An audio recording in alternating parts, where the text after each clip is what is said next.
I would say the three most critical land uses contributing to an increase in local temperatures would be the amount of concrete within the urban fabric. Um, Concrete absorbs heat and traps it, increasing the ground temperature, and also as a result, the air temperature will also increase.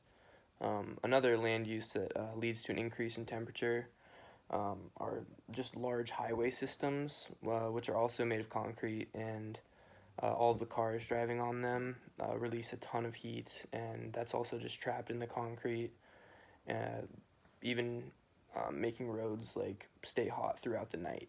Um,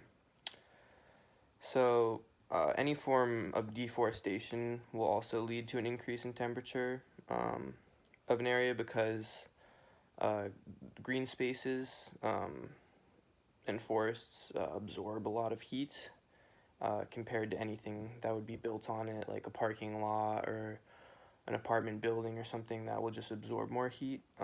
That's why it's so important to use concrete sparingly while making green spaces abundant within urban fabrics to try and help cool the city down. Some other ways we can try to mitigate these issues would be planting more trees in areas that have been deforested, and also reducing the amount of concrete we use, and even replacing some of the unused parking lots with functional green spaces. Um, Another strategy would be implementing public transportation to try and cut down on the highway usage.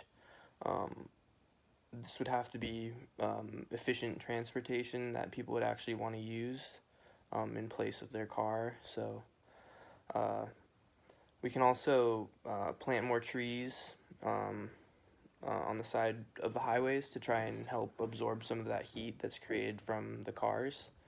Um, and then just putting more strict regulations on deforestation and making sure that we help preserve that environment, and while it's also aiding us in absorbing a lot of our heat caused by our cities. So